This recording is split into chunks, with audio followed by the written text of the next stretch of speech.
Hello, everyone. Welcome to our Timeless Sunset Tarot. Now, before we started, I was drawn to two amethyst crystals, and when I was looking at the first crystal, the word broken came to me. Something is broken. It can be a heart, it can be a relationship, it can be a material thing also. What comes to me is something that is precious to you or something that is precious to somebody else. It's now broken. You cannot mend it anymore. There's already a scar. But somehow the scar also brings character to a person, makes us wiser. Every scar tells a story. Now, this second amethyst crystal shows me that somehow, for some of you, it's an old scar, an old wound that has resurfaced at this time. So, for some of you, it's something new. For some of you, it's an old wound that has resurfaced or has come back to you from the past. And there's already scar formation in the old wound. This one, the scar is still fresh. And we cannot remove anymore the scar. We can only move forward from them. It brings us character, makes us more interesting as a person. Because of that experience, we are now richer as a person. To be perfectly human is also not to be completely perfect. Like, for example, once you develop a scar, you will say, oh, I can no longer be perfect. Well, when you are imperfect, you are perfectly human. Our experiences, our pain, our hurts are part of being a human person. So when we are perfectly human, part of it is the hurts we encounter in life. The important thing is we learn from them, we take the lesson that we've learned from them and develop, move forward, grow. So this is what we have with the crystals. Now let's go to the tarot reading. Now this is a general reading, so it is open to all zodiac signs. So just take what resonates with you.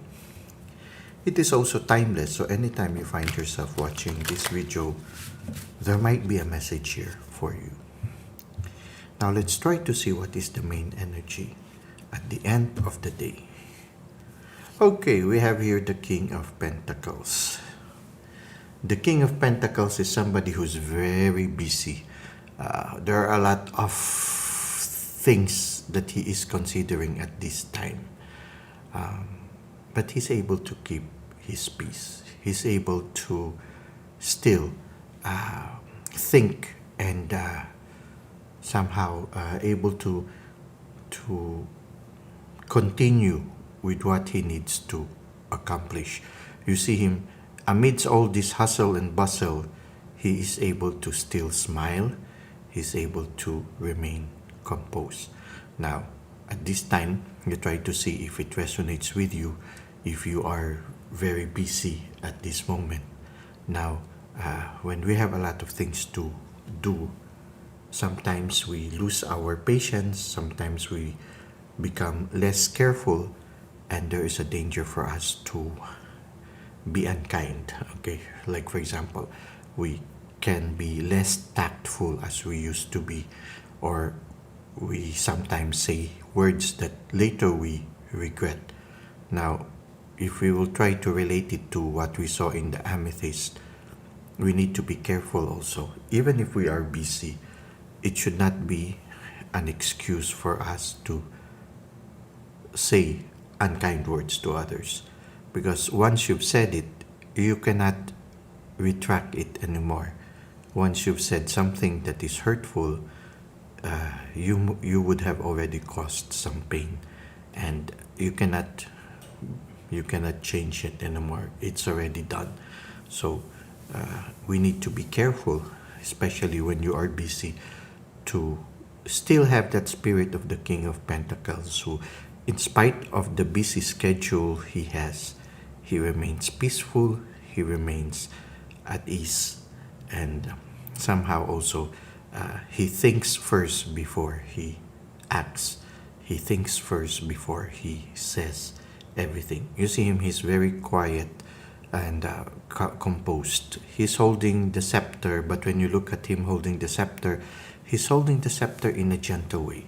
So he manages everything in a gentle way, and he holds on to the pentacle or the star, which for me right now symbolizes an inspiration. He gently holds on to the inspiration. He doesn't lose the inspiration amidst the busy activities around him. So let's try to see how this will further unfold. You will really have a lot more challenge. We have here the Seven of Wands.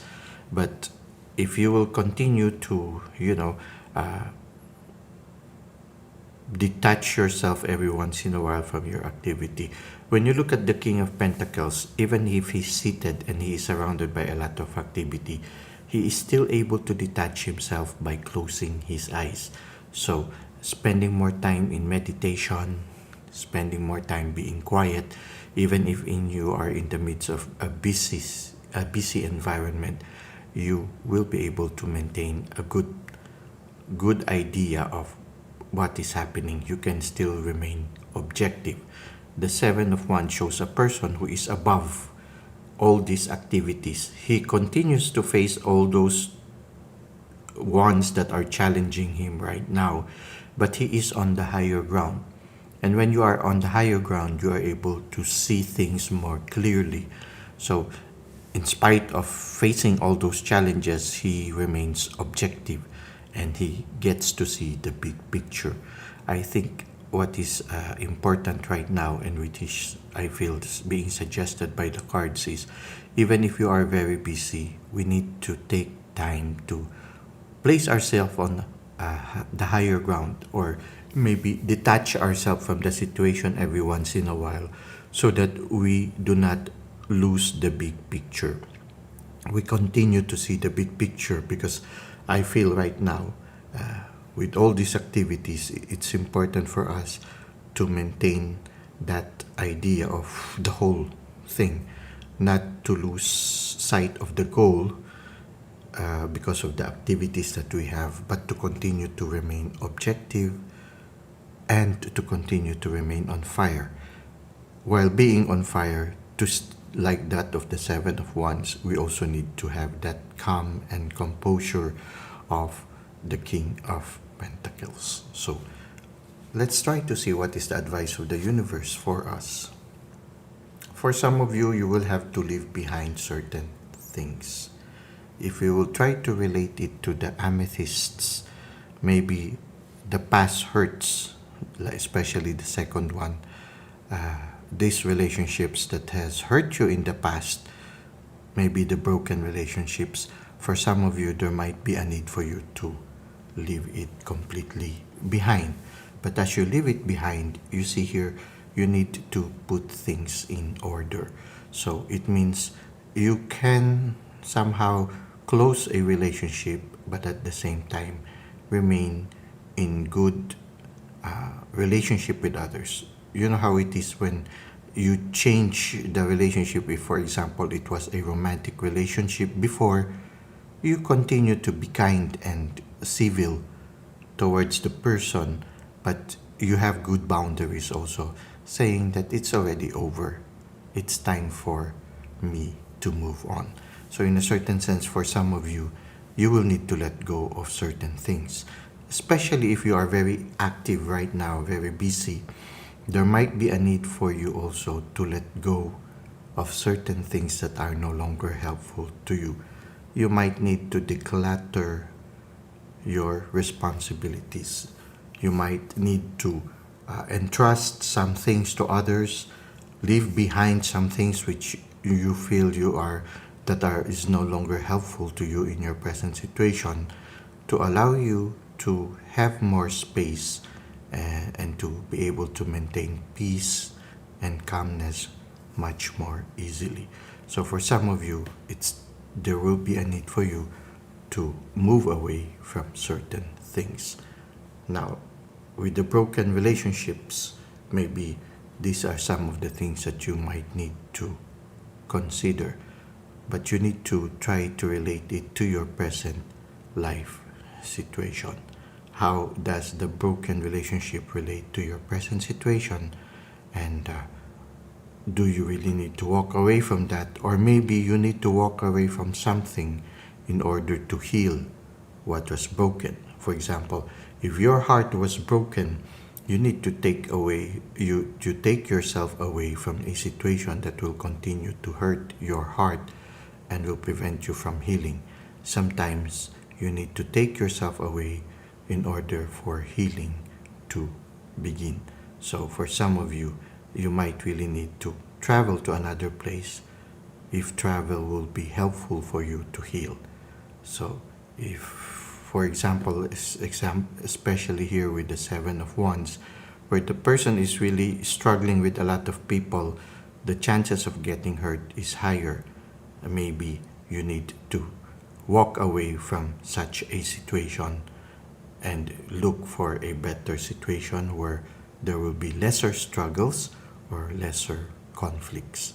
So try to see how this resonates with you.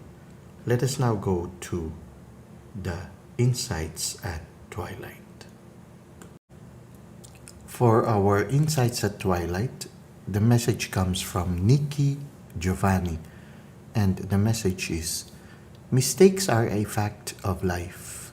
It is the response to the errors that counts. When we try to relate it to the amethyst crystals that we saw, which tells us that something is broken, the broken part can symbolize the mistakes that we encounter or we commit every once in a while in our life. Now, the important thing is, how do we react from those mistakes? One of the best ways for us to react is, like, for example, we admit that we have committed the mistake, to have that humility to admit that we have committed the mistake. And if we need to apologize, we need to apologize wholeheartedly, to say, I am sorry. I wish I had not done it, but I know I cannot undo it anymore. I have already done the damage, or the damage has already been done. The only thing that you can do is to resolve to begin again, to learn from the mistakes, to take with you the lessons, and to make a resolve not to commit the same mistakes again. So you begin again. I remember one holy person would usually, at the end of the day, pray before the divine, and he would always try to recall the mistakes he has committed, and with sorrow he will often say to the divine, I am sorry. I wish I had not done it, but I have already done it, and it's already water under the bridge. But I resolve to begin again. I resolve to be a better person. And I feel that's the best way. We learn from our mistakes. We try to take what lessons we have learned, and we try to do better next time. Now, the important thing there is the humility to accept that to commit mistake is also part of being human. But we do not dwell on the mistakes. We take the lessons that we have learned and we move forward and try to be better. It's always a process of renewal. There's always always a chance for us to renew ourselves. There's also a chance for us to do better next time. Now, sometimes we are the subject or the victim of the mistakes of others. Now, the difficult part there is learning to forgive. We need time before we could forgive. We need to undergo the process. There is a process of healing wherein we need to recognize first that we were hurt. We need also to recognize that somehow there is also that part wherein as you go through the process towards healing, there will be moments of anger. There will be moments of denial. There will be moments of bargaining, and then moments of anger, and then sooner or later the moment of surrender, and then acceptance, and then renewal, moving forward. So somehow this is what we see here right now. With many challenges, when we look at the tarot cards, there are a lot of challenges that we are encountering at this present moment. The chances to commit mistake is high. The important thing is to accept we commit mistakes, and then we renew ourselves. When we are also in a situation that is no longer healthy, we can get the spirit of the Eight of Cups and move away from an unhealthy situation. So this is what we have for our insights at twilight, and also from our Timeless Sunset Tarot. I hope you were able to find some inspiration and some answers to whatever questions you might have at this present moment. Thank you for the likes and comments you've given to the channel. Thank you for subscribing. I hope to see you again soon. Until that time, may God continue to bless your ways.